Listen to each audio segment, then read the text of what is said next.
The rich man throws his wheelchair-bound daughter into the river, but what the horse does next leaves the rich man terrified, in shock.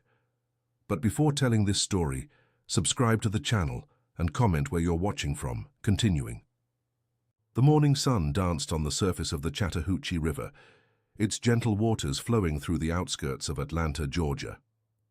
Madison Sanders sat quietly in her wheelchair, watching the ripples form and disappear, while her father, Richard Sanders, stood behind her, his hands gripping the handles with unusual tension. "Beautiful morning, isn't it, Maddie?" Richard's voice carried a strangeness that made the 10-year-old girl shift uncomfortably in her seat. Madison had learned long ago not to question her father's moods. Since the accident that had taken the use of her legs 3 years ago, their relationship had become increasingly distant. She nodded silently, her bright blue eyes following a family of ducks swimming near the riverbank. Richard Sanders was everything Atlanta admired in a successful businessman. At 45, he owned the largest construction company in the state, donated generously to local charities, and attended all significant social events with his practiced smile and firm handshake. But beneath that polished exterior lay a web of secrets that threatened to unravel everything he had built. "We need to talk about your future, Madison," he said, his voice now barely above a whisper. "About what's best for both of us." The girl's heart began to race. She recognized this tone. It was the same one he used before sending her to another specialist, another hospital, another place where she would be alone. But this time seemed different. This time, there was something final in his words. "Dad?" Madison's voice was small, uncertain. Richard didn't answer. Instead, he began pushing the wheelchair closer to the water's edge. The wheels caught in the soft earth, but he pressed forward with determination. Madison gripped the armrests, confusion giving way to fear as she watched the water approach. "Dad, what are you doing?" Her voice rose in panic. "Sometimes sacrifices must be made for the greater good," Richard murmured, more to himself than to her. The financial pressures, the medical bills, the shame of having a disabled daughter in a world where he projected perfection, it all culminated in this moment of calculated cruelty. Without warning, he gave the wheelchair a hard shove.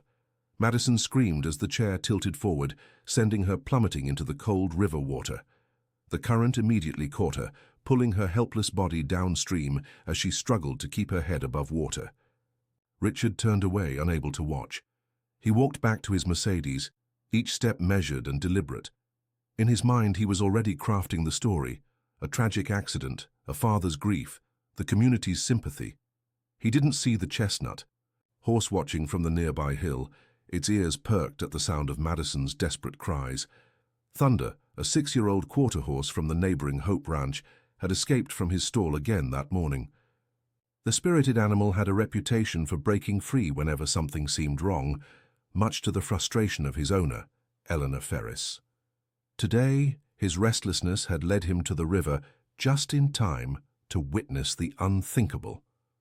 Without hesitation, Thunder galloped down the hill, his powerful legs devouring the distance between him and the drowning child. He plunged into the water with a great splash, his instincts guiding him toward Madison's struggling form. The strong horse's neck stretched forward, his teeth catching the collar of her dress, just as she was about to sink for what might have been the last time. With tremendous effort, Thunder began swimming toward shallower waters, dragging Madison's limp body with him. The current fought against them, but the horse's determination proved stronger. Finally, his hooves found purchase on the riverbed, and he dragged the unconscious girl onto a sandbar sheltered by willow trees. Madison coughed violently, expelling river water from her lungs as consciousness slowly returned. Her first sight was Thunder's gentle brown eyes, looking down at her with what seemed like concern. The horse lowered his head, nuzzling her cheek, softly as if checking that she was truly alive. "Thank you," she whispered hoarsely, her small hand reaching up to touch his velvety nose. Thunder nickered softly in response, standing guard over the injured child.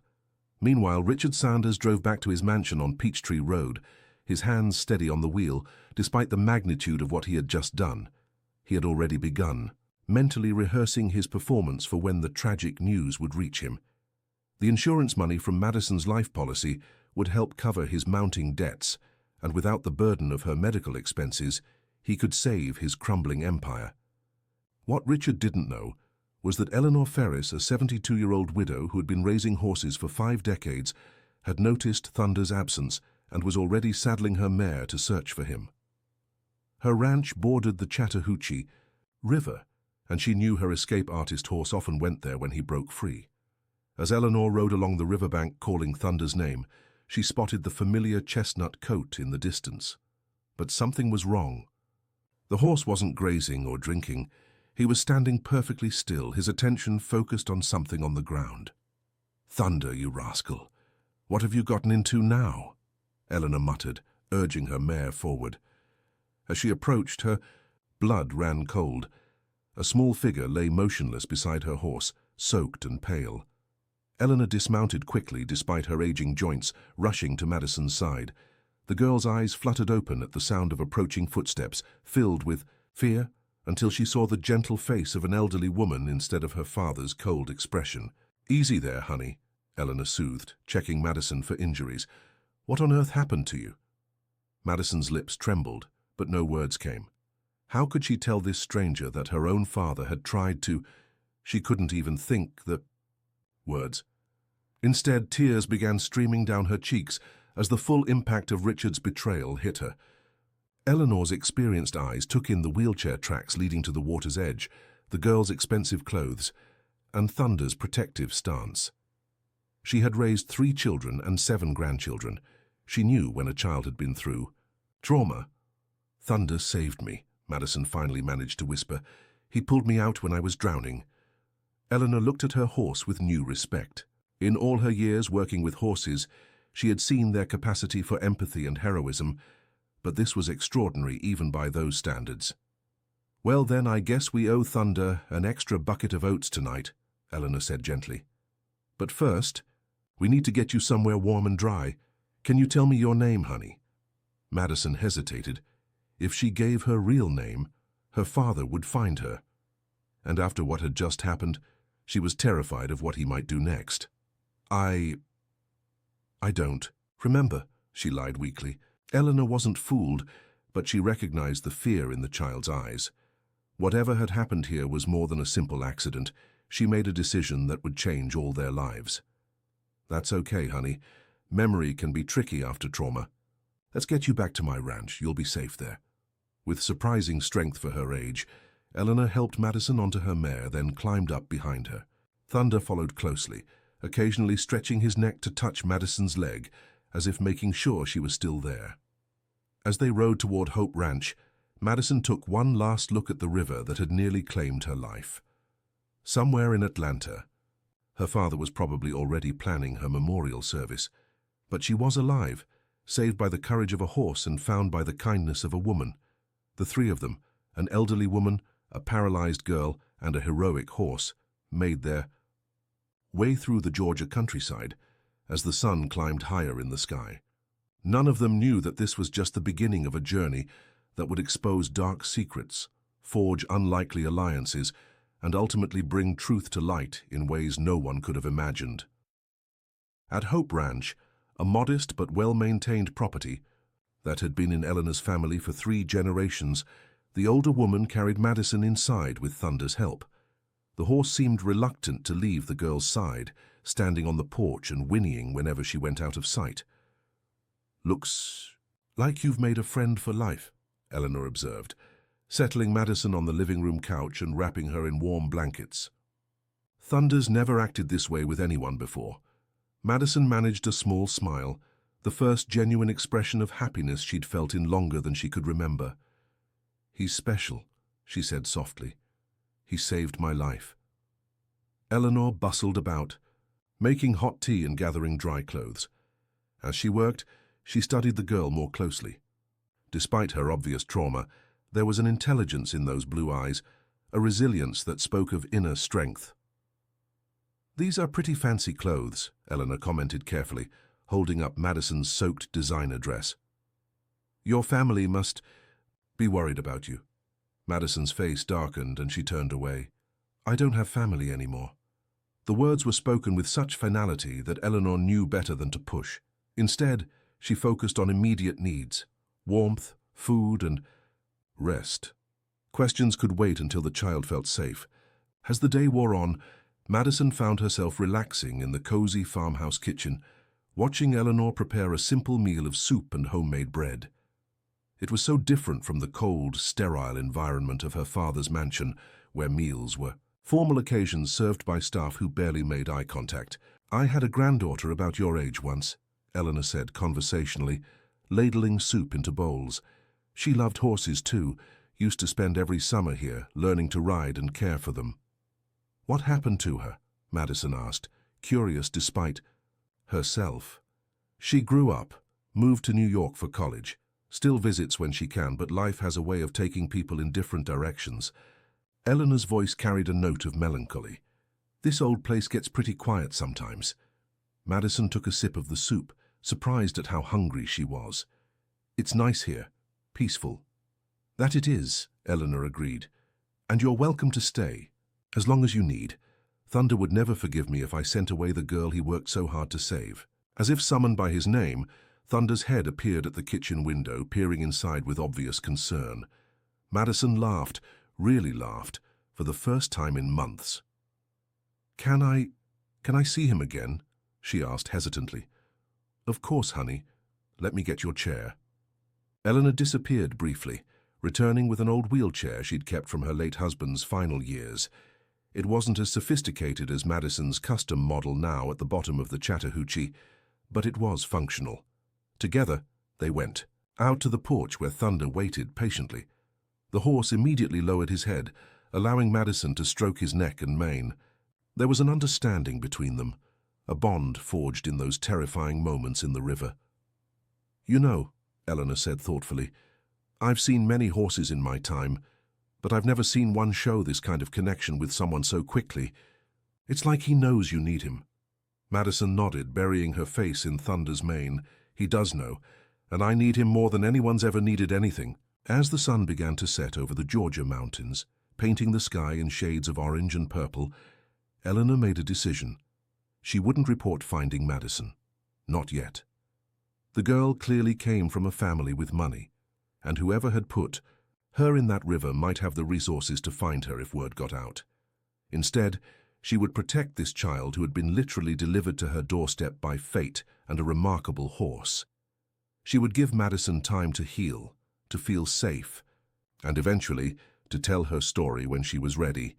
That night, as Madison slept in the guest room with Thunder keeping sentinel outside her window, Eleanor sat by the fireplace making plans. She would need to be careful, clever, and possibly brave in the days to come. But looking at the sleeping child and the devoted horse, she knew she was making the right choice. Somewhere in Atlanta, Richard Sanders was perfecting his grieving father act, preparing for the performance of his life when Madison's body would eventually be discovered.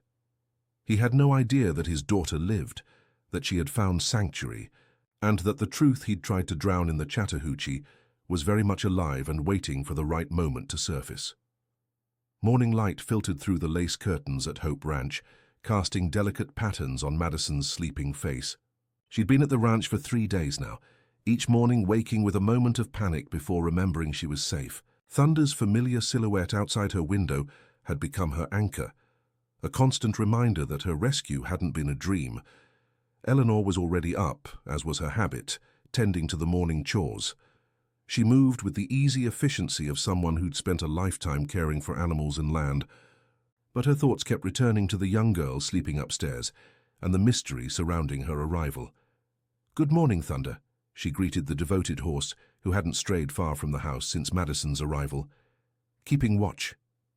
"As always, I see." Thunder whinnied softly, his attention focused on Madison's window. Eleanor smiled sadly. In all her years with horses, she'd never seen such dedication. Inside, Madison stirred, her blue eyes opening to the now familiar sight of the guest room. The walls were decorated with faded photographs of horses and riders from decades past, each one telling a story of the ranch's rich history. She could hear Eleanor moving about downstairs, the comforting sounds of breakfast being prepared. Using the old wheelchair, Madison made her way to the window. Thunder's ears immediately perked up, and he moved closer, pressing his nose against the glass. She placed her small hand against the window, matching his gesture. "Good morning, boy," she whispered. "Still watching over me?" The horse's response was a gentle nicker that seemed to say yes. Downstairs, Eleanor had just finished setting the table when the phone rang. She frowned. It was early for phone calls, and few people had reason to contact her these days. "Hope Ranch," she answered cautiously. "Mrs. Ferris, this is Detective Sarah Mitchell from the Atlanta Police Department. We're calling to check if you've seen anything unusual in the past few days. We have a missing child case." Eleanor's grip tightened on the receiver. "Missing child?" "Yes, ma'am. Madison Sanders, age 10. Her father reported her missing 3 days ago. She uses a wheelchair and was last seen near the Chattahoochee River area. We're asking all properties along the river to keep watch." Eleanor forced her voice to remain steady. "How terrible. What happened?" "According to Mr. Sanders, he took his daughter to the river for their morning routine. Apparently she liked watching the water. He stepped away briefly to take a phone call, and when he returned, she was gone. The wheelchair was found in the water."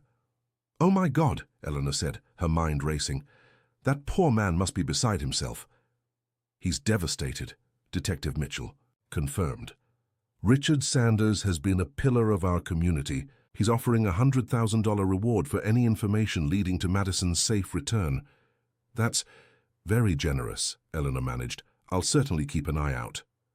"We appreciate it, Mrs. Ferris. If you see or hear anything, please call immediately." After hanging up, Eleanor stood frozen in her kitchen. The story didn't add up.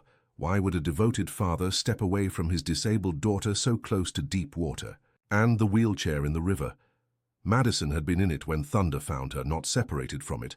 Her contemplation was interrupted by the sound of Madison's wheelchair in the hallway. The girl appeared in the doorway, her face pale. "I heard the phone," Madison said quietly. "Was it about me?"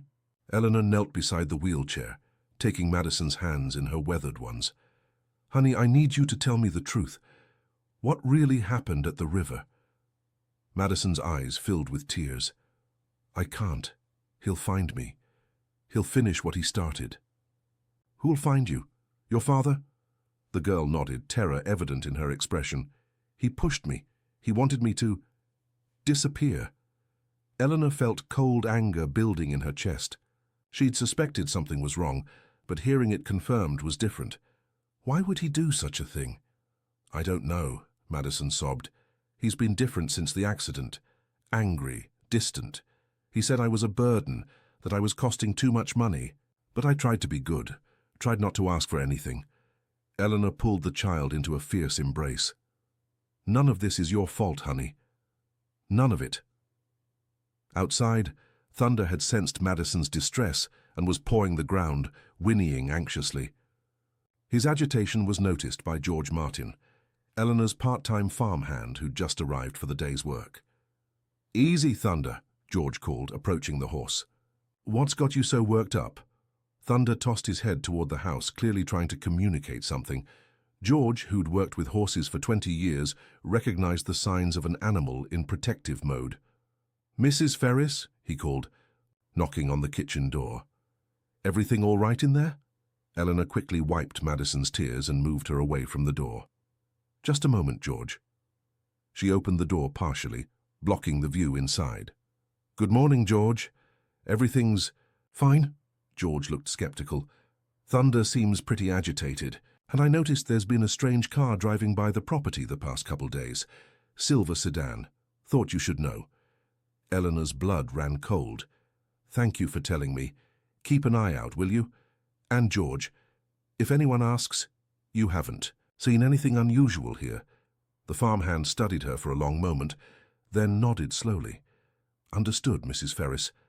My lips are sealed." After George left to tend to the other horses, Eleanor turned back to Madison.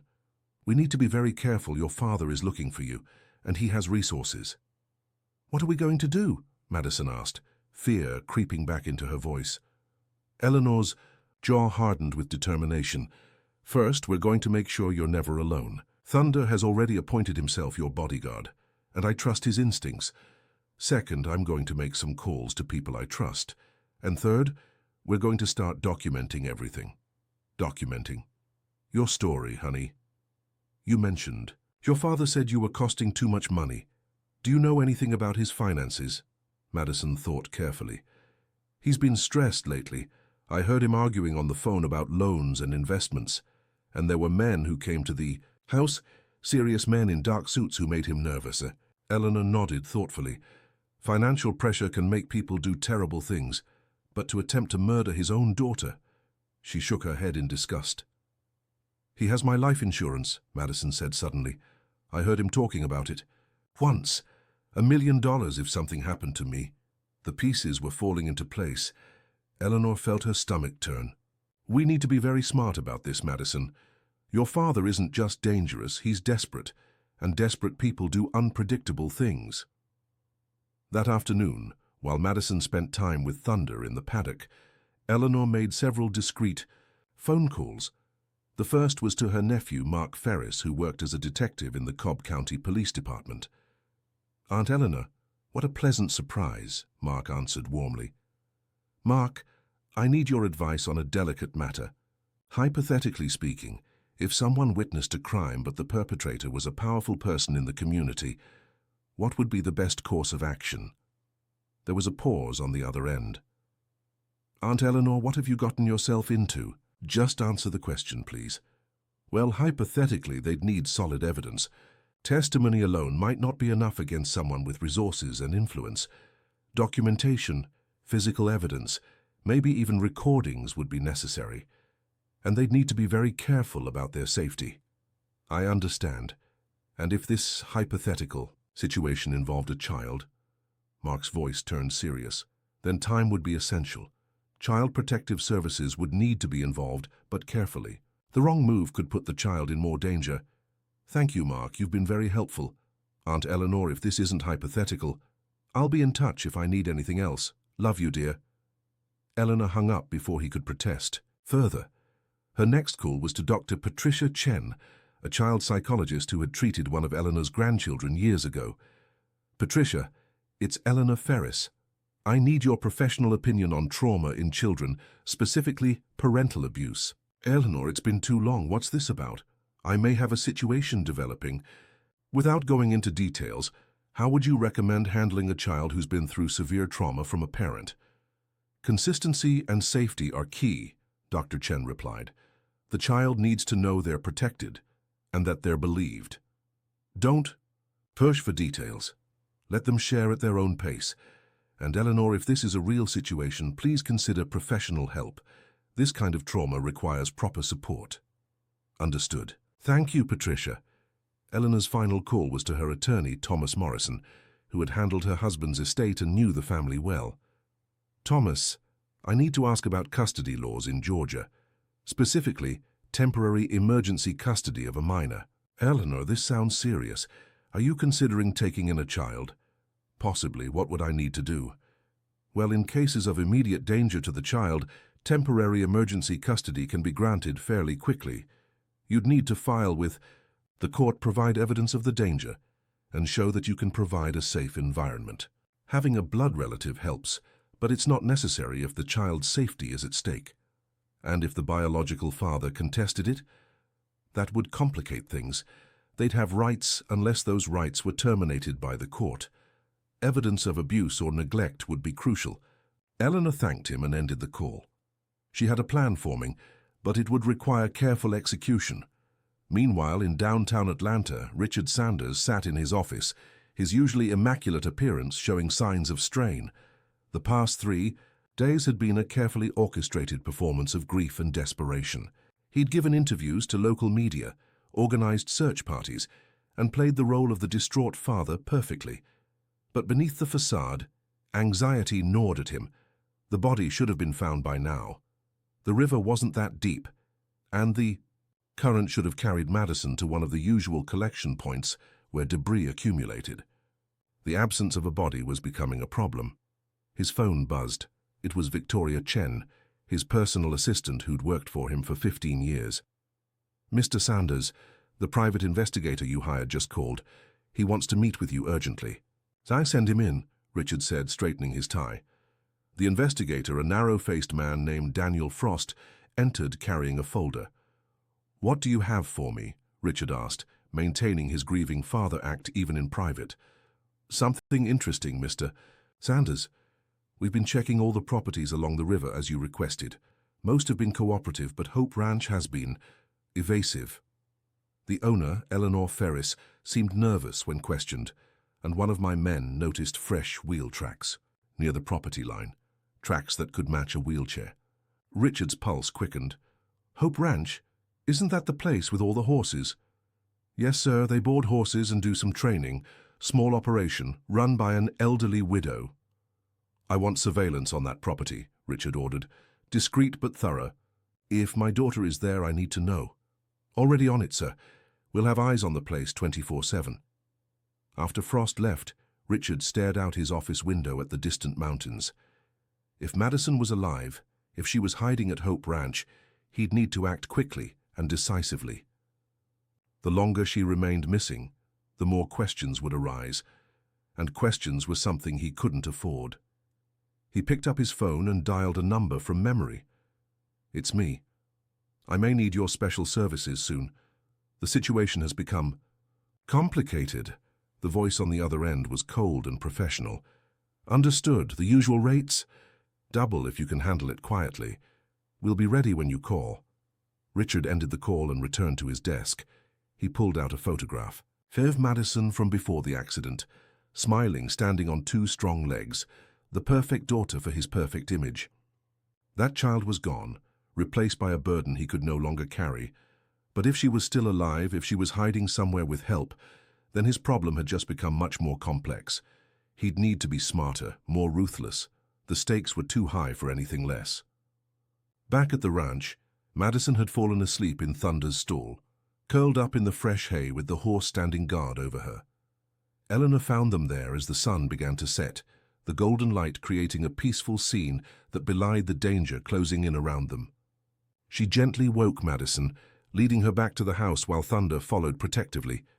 They didn't know that, less than a mile away, a man with binoculars was watching their every move, reporting back to Richard Sanders' investigator.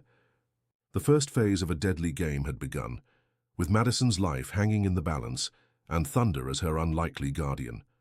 The coming days would test the bonds of trust, courage, and love that had formed in the wake of an unthinkable betrayal.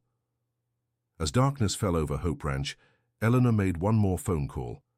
This one was to Victoria Chen, Richard Sanders' personal assistant. She'd found Victoria's number in an old charity event program where they'd both volunteered years ago. "Victoria, this is Eleanor Ferris. We met at the Children's Hospital fundraiser. I need to speak with you about something very important. It's about Madison Sanders." There was a sharp intake of breath. Is she alive?" "She's safe, but she needs help, and I believe you're the person who can provide it." "Thank God," Victoria whispered. "I've been so worried. When Mr. Sanders said she was missing, something seemed wrong. He was too calm, too prepared. Can we meet? Somewhere." "Safe? Yes, there's a diner in Marietta, halfway between Atlanta and Cobb County. The Depot Cafe. Can you be there tomorrow at noon?" "We'll be there." After hanging up, Eleanor found Madison with Thunder. The girl was brushing his coat, her movements automatic and soothing. "Pack your things, honey. We're leaving tonight." Madison looked up, fear flashing in her eyes. "Where are we going?" "To see someone who wants to help, and then to my nephew in Cobb County. He's a police detective." "But what about Thunder?" Eleanor smiled. "You didn't think I'd leave him behind, did you? George is going to bring him in the horse trailer. That horse would kick down the barn if we tried to leave without him." That night, as they prepared to leave, Eleanor noticed Madison carefully packing her drawings in a folder. "These are important," Madison said. "They're not just pictures, they're memories, evidence." Eleanor nodded. The girl was wise beyond her years, forced to grow up, too fast by circumstances no child should face. As they loaded into Eleanor's pickup truck, Thunder was indeed loaded into the trailer by George, who'd proven himself a trustworthy ally. The farmhand hadn't asked questions, simply nodding when Eleanor explained they needed to leave quietly. The drive through the Georgia night was tense.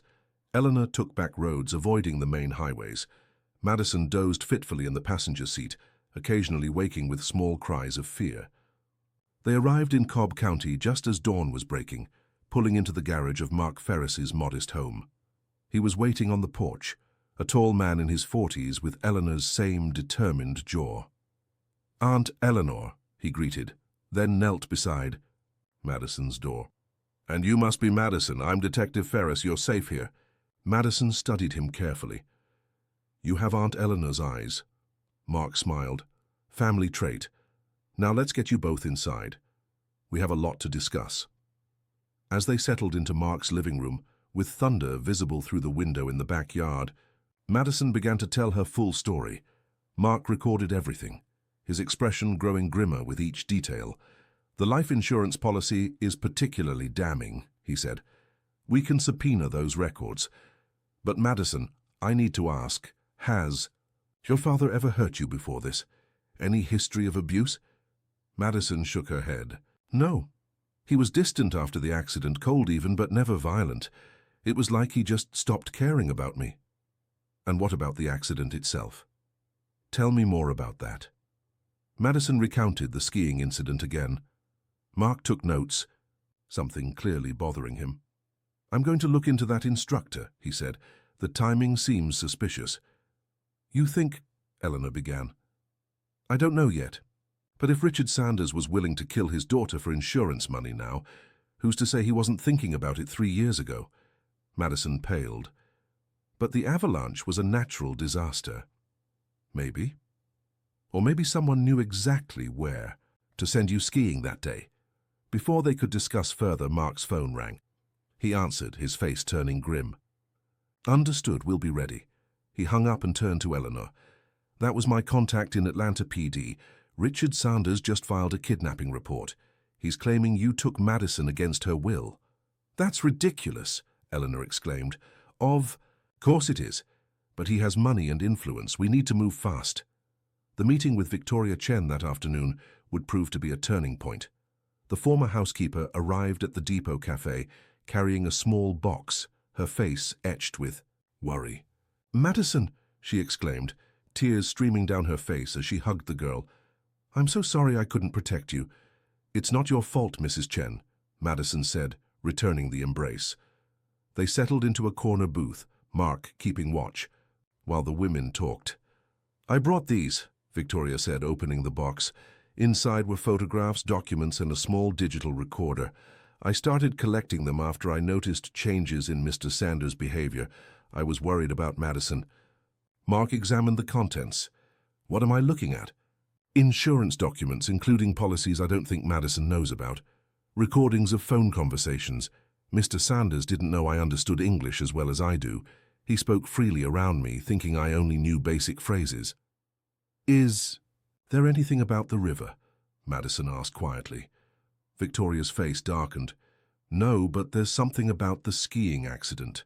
A payment to someone named Daniel Walsh 2 days before it happened. $50,000. I found the cancelled check while cleaning his office." Mark's eyes sharpened. Daniel Walsh was the name of the ski instructor who died. The implications hung heavy in the air. Eleanor pulled Madison closer while Mark continued examining the evidence. "This recording," Victoria said, pulling out the device. "It's from last week. Mr. Sanders was talking to someone about dealing with the Madison situation permanently." They listened to the recording, Richard's cold voice discussing his daughter as if she were a business problem to be solved. Madison began to cry silently. "There's more," Victoria continued. "I have access to his email accounts. He doesn't know I set them up for him initially and kept the passwords. There are messages about debts, failed investments, threats from creditors. He owes millions." "How much is Madison's life insurance worth?" Mark asked.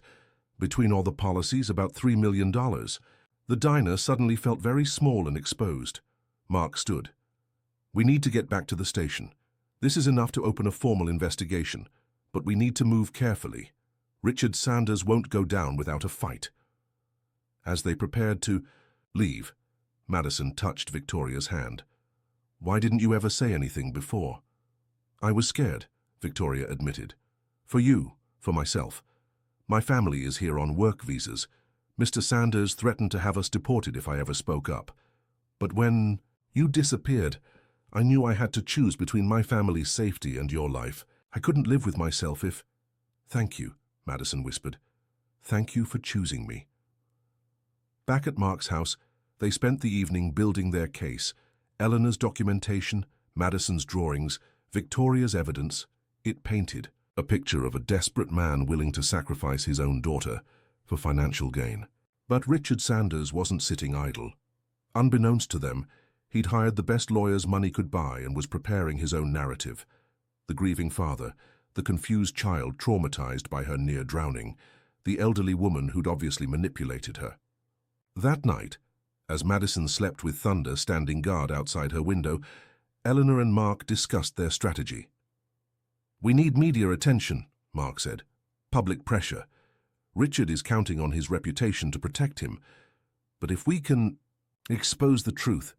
"I might know someone," Eleanor said, "a journalist who sometimes boards her horse at my ranch.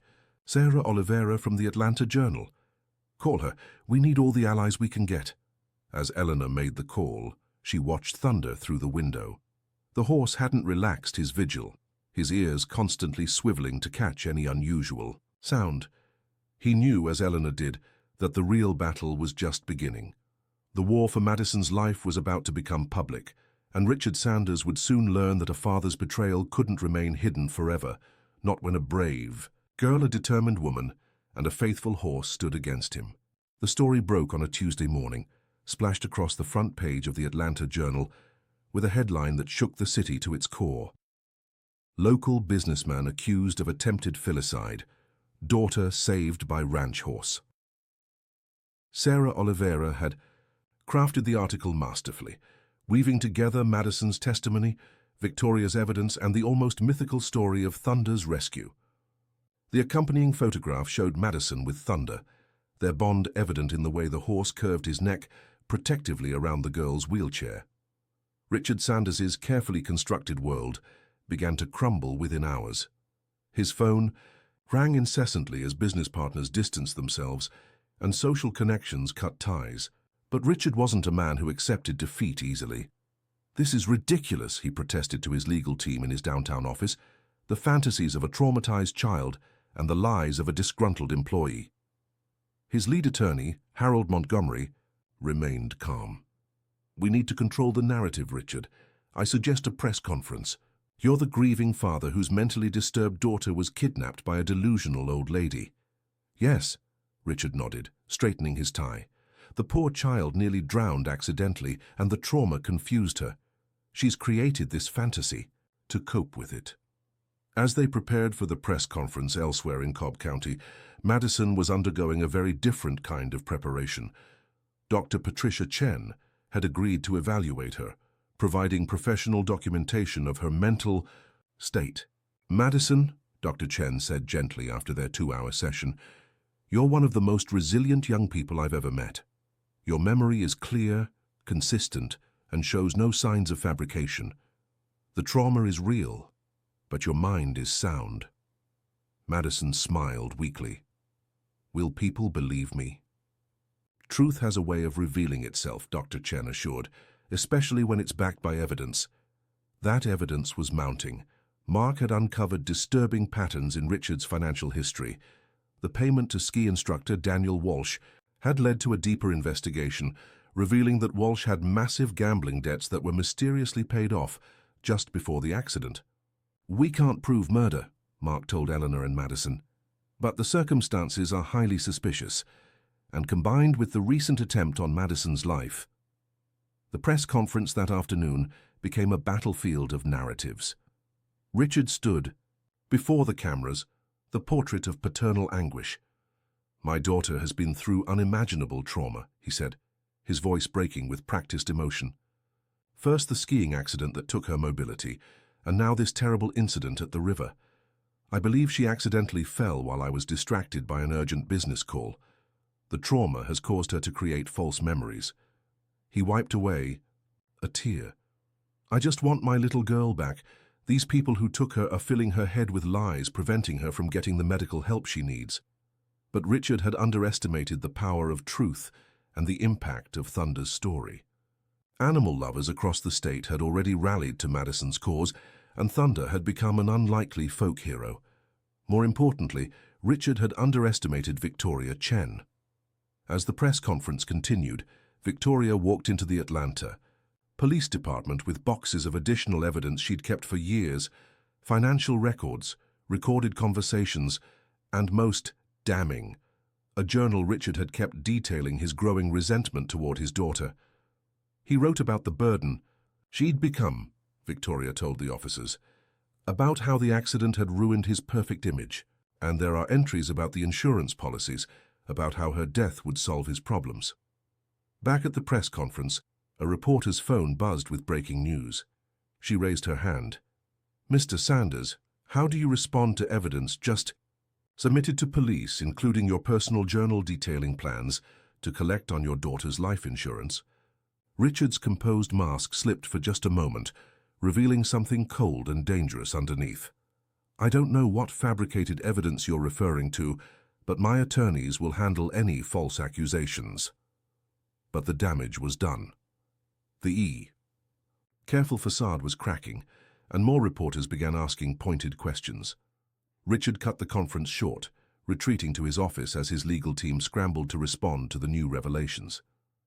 That evening, as Madison watched the news coverage with Eleanor and Mark, she felt a strange mixture of relief and sadness. "He really wanted me gone," she said quietly. Eleanor hugged her tightly.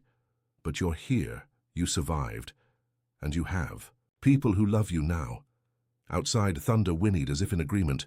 The horse had become something of a celebrity, with news crews eager to capture footage of the hero horse, but the battle was far from over. That night, Richard made a desperate decision. If he couldn't win in court or the media, he'd take matters into his own hands. He made a single phone call. "It's time. The girl is in Cobb County. Make it look like an accident." But Richard had underestimated the loyalty of those around Madison. George, the farmhand, had been keeping watch, and he'd noticed the suspicious vehicle following them from Eleanor's ranch. He called Mark immediately. "Detective, there's a black SUV that's been tailing you. Professional work, but I've been watching." Mark acted quickly, coordinating with his fellow officers to set up protection for Madison. When the would-be kidnappers made their move outside the safe house, they found themselves surrounded by police. The arrest made headlines the next morning, and the hired men quickly turned on Richard to save themselves. They revealed the plan, the payment, and Richard's direct involvement. The final blow came from an unexpected source. Dr. Robert Martins. The veterinarian came forward with crucial information. "I've been treating the Sanders family pets for years," he told investigators. "I prescribed anxiety medication for their dogs, but I discovered Richard was taking it himself. He's been unstable for months, maybe longer. And there's something else. I have security footage from my clinic showing Richard meeting with Daniel Walsh a week before the skiing accident." The walls closed in quickly. Financial fraud, attempted murder, conspiracy. The charges piled up. Richard Sanders was arrested at his office, led away in handcuffs as news cameras captured his fall.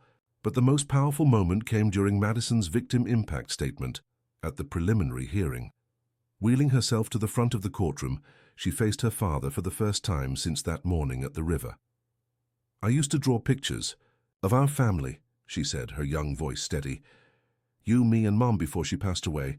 I thought if I drew us happy enough, we could be that way again. But you couldn't see past the wheelchair, past the imperfection. You saw me as a burden, a financial problem to be solved." She held up one of her drawings, the family crest pendant Richard always wore. "This represents our family legacy. But what legacy have you left? Greed, cruelty, attempted murder?" Richard couldn't meet her eyes. Madison continued. "Thunder saw my worth when you couldn't. A horse showed more humanity than my own father. But I'm grateful because now I know what real love looks like. It looks like Eleanor, who risked everything to protect a stranger. It looks like Thunder, who jumped into a river to save someone who couldn't save herself. It looks like all the people who believed in me when it would have been easier not to." The courtroom was silent, except for muffled sobs from the gallery. "I forgive you," Madison said finally. "Not because you deserve it, but because I refuse to carry your hatred with me. I have a new family now, one that chose me not despite my limitations, but because of who I am. Richard Sanders was ultimately convicted on all charges, sentenced to life in prison without the possibility of parole. His financial empire crumbled, assets liquidated to pay debts and settlements. But from those ashes, something beautiful emerged. Eleanor formally adopted Madison, supported unanimously by the court and community. Hope Ranch became a sanctuary, not just for horses, but for other children who'd faced trauma and betrayal. Thunder was officially retired from regular ranch work, spending his days as Madison's constant companion and therapy horse for the children who came to heal at the ranch. His stall bore a plaque, Thunder, hero, guardian, friend. Madison flourished in her new life. She continued her art, eventually holding exhibitions with proceeds going to child advocacy organizations. Her drawings told the story of survival, resilience, and the unexpected places where love can be found. 1 year after the trial, on a spring morning much like the one that had nearly ended her life, Madison sat by the same river with Thunder. But this time she was surrounded by love. Eleanor, Mark, Victoria, who'd become a close family friend, and several other children who'd found refuge at the ranch. "You saved me," she whispered to Thunder, stroking his neck. "But more than that, you showed me I was worth saving." Thunder nickered softly, nuzzling her cheek as he had that first day. In the distance, the Chattahoochee flowed peacefully, no longer a symbol of betrayal, but of rebirth. The media attention had faded, replaced by the quiet work of healing and building a new life.